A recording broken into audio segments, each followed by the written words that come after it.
मंडळी, आजच्या इंटरनेटच्या युगामध्ये जरी आपण चार भिंतीच्या आत घरामध्ये जरी बसलेले असेल आणि मोबाईलवर जर सक्रिय असेल, मोबाईलवर बोट फिरवत असेल, जर एखाद्या इंस्टाग्रामसारख्या, फेसबुकसारख्या, आपल्या यूट्यूबसारख्या या प्लॅटफॉर्मवर जर आपण सक्रिय असेल आणि या इंस्टाग्राम, फेसबुकवर येणारे रील्सला आपण कधी लाईक करत असेल, कधी कमेंट करत असेल. आता इंस्टाग्राम म्हटल्यावर तुम्ही बऱ्याच काही अशा महिलासुद्धा बघितल्या असतील की ज्या अर्धनग्न अवस्थेत येतात, आपल्या स्वतःचं अंग प्रदर्शन करून. आपण काही आपले फॉलोअर्स वाढवण्याचा प्रयत्न करत असतात, काही लाईक्स मिळवण्याचा प्रयत्न करत असतात आणि ह्यामधूनच त्या काहीतरी प्रसिद्धी मिळवण्याचा प्रयत्न करत असतात. आणि अशा काही अर्धवट नागड्या असलेल्या महिलांना पाहून मुलं, काही विवाहित पुरुषसुद्धा एवढे काही वेडावलेले असतात की त्यांना कमेंट करत असतात की तुम्ही खूपच छान दिसत आहात, तुम्ही खूपच सुंदर दिसत आहात, आणि त्यांना फ्रेंड रिक्वेस्टसुद्धा पाठवत असतात. आणि बरेच काही त्यांचे असे वेडे झालेले असतात. आणि ह्या महिलांसाठी आपल्यासारखे खूप काही लोक जगामध्ये पडून असतात.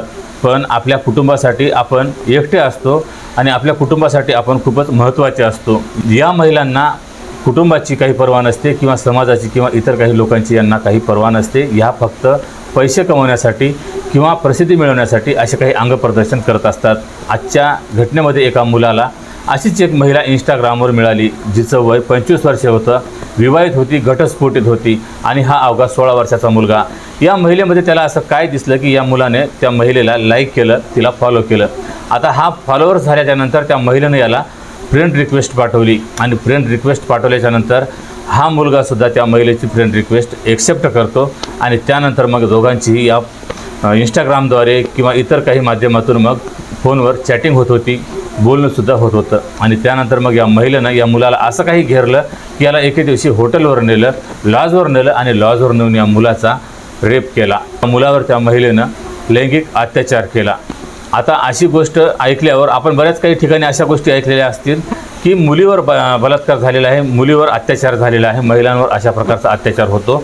पण कधी पुरुषावर आणि कधी मुलांवर अत्याचार होणं ही खूपच दुर्मिळ गोष्ट असते, अशी खूपच कमी ऐकण्यामध्ये येत असते.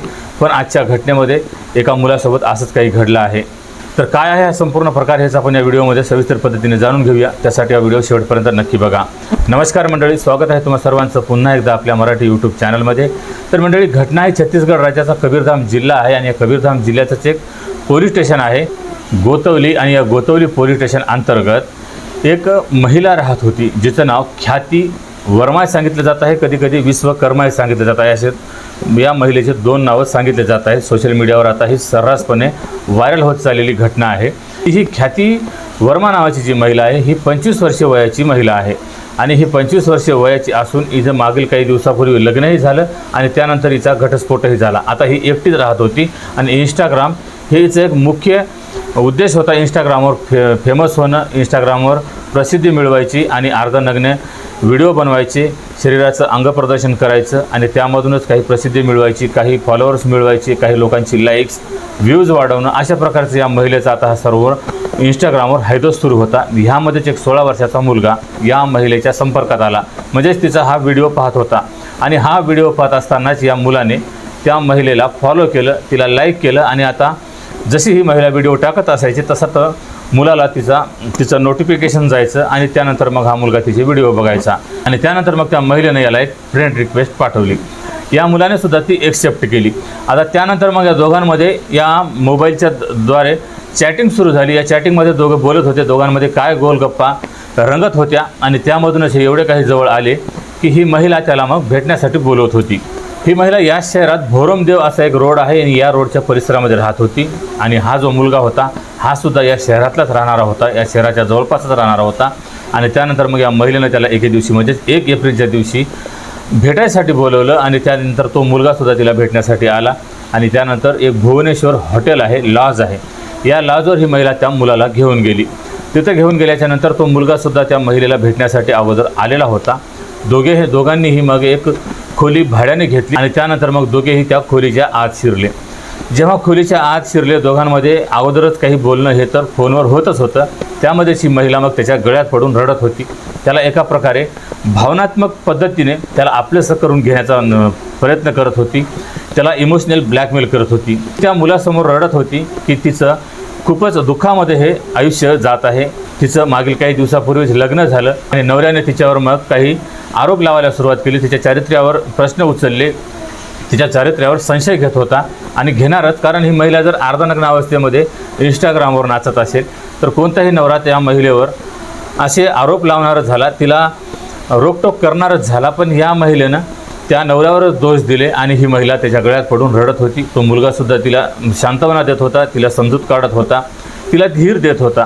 पण हळूहळू ही महिला त्याच्या शरीराशी अश्लील प्रकारे स्पर्श करत होती, त्याला आपलंसं करण्याचा प्रयत्न करत होती, त्याच्या शरीराची छेडछाड करत होती. हा मुलगासुद्धा याच्या मनामध्ये तसा काही प्रकार नव्हता असं या मुलाचं म्हणणं आहे. हे आता म्हणणं आहे, पण त्यावेळेस या मुलाच्याही मनामध्ये काय होतं हे त्या मुलाला आणि त्या महिलेलाच माहीत आहे. जेव्हा हा मुलगा आणि ती महिला भेटत होती त्यावेळेस ती महिला याच्या शरीराला स्पर्श करत होती, नको त्या ठिकाणी त्याच्या हात लावत होती आणि त्यानंतर या महिलेनं त्याला असं काही भावनात्मकदृष्ट्या आपल्या जवळ केलं आणि त्यानंतर या महिलेनं त्याच्यासोबत शारीरिक संबंध स्थापित केले.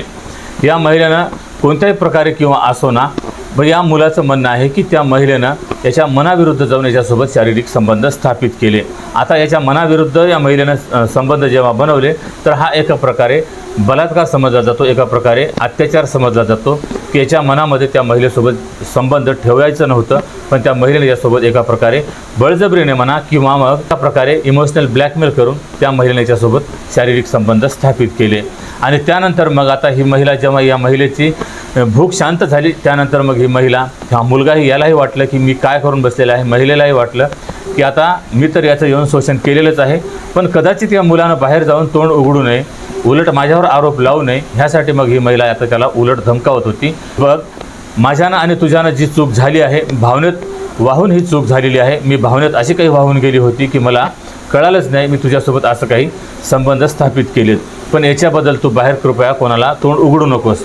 मुलाच्या मनामध्ये थोडा काही वेगळा विचार सुरू होता, तिला अशी भीती वाटत होती. त्यानंतर तिनं सांगितलं, आणि जर बघ तुनं जर बाहेर तोंड उघडलं आणि जर याच्याबद्दल कोणाला सांगितलं तर तुझ्यावरच उलट केस होऊ शकते, कारण मीच पोलिसांमध्ये तक्रार दाखल करेल की तू माझ्यावर बळजबरीने संबंध स्थापित केलेले आहेत. अशा प्रकारचं त्या मुलाला या महिलेनं दम दिला आणि त्यानंतर ती महिला मग तिथून निघून गेली. आणि त्यानंतर जेव्हा त्या महिलेला गरज पडेल त्यावेळेस ती त्याला बोलावणार असं तिने त्या महिलेला, त्या मुलालाही सांगितलं. आणि त्यानंतर मग हा मुलगा घरी गेला. घरी गेल्याच्यानंतर मग हा खूप विचारात पडला. तो एवढा काही नैराश्यामध्ये गेला, म्हणजे डिप्रेशनमध्ये गेला असं त्याच्या कुटुंबियाचं म्हणणं आहे. आणि त्यानंतर तो विचार करत होता की या महिलेनं त्याचं अशा प्रकारे लैंगिक शोषण केलेलं आहे आणि याच्याबद्दल कोणाला सांगू नये, पोलिसांमध्ये जाऊ नये, ह्यासाठी त्या महिलेनं उलट त्यालाच धमकी दिलेली आहे की ह्यानेच त्या महिलेचा अशा प्रकारे रेप केलेला आहे. अशा प्रकारचे या महिलेचं म्हणणं होतं. मुलगा आता नैराश्यामध्ये गेलेला होता.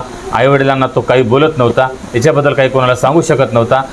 पण आईवडील जेव्हा त्याला खोदून विचारत होते त्यावेळेस आईवडिलांना त्यांना संपूर्ण प्रकार सांगितला.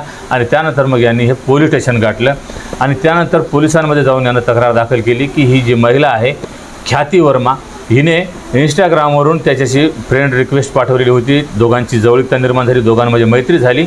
पण मैत्रीच्या नात्याने तो तिला भेटण्यासाठी गेलेला होता, पण त्या महिलेने त्याला लॉजवर नेलं आणि लॉजवर नेल्याच्यानंतर त्याच्यावर एका प्रकारे इमोशनल ब्लॅकमेल करून, रडून पडून, त्याच्यासोबत तिचं दुःख व्यक्त करून तिला, त्या मुलाला असं काही आपल्या वासनेच्या जाळ्यात अडकवत गेली की ह्यामध्येच त्या महिलेनं त्याचं यौन शोषण केलं असं त्या मुलाचा आरोप होता. त्यानंतर पोलिसांनी ही तक्रार नोंद करून घेतली, कारण मुलाचं वय अवघं 16 वर्ष होतं.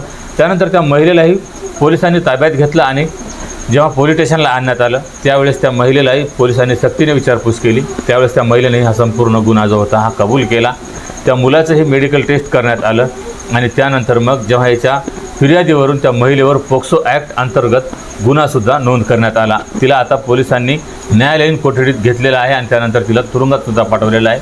तिच्यावर आता पोक्सो ॲक्टनुसार गुन्हा दाखल करण्यात आलेला आहे.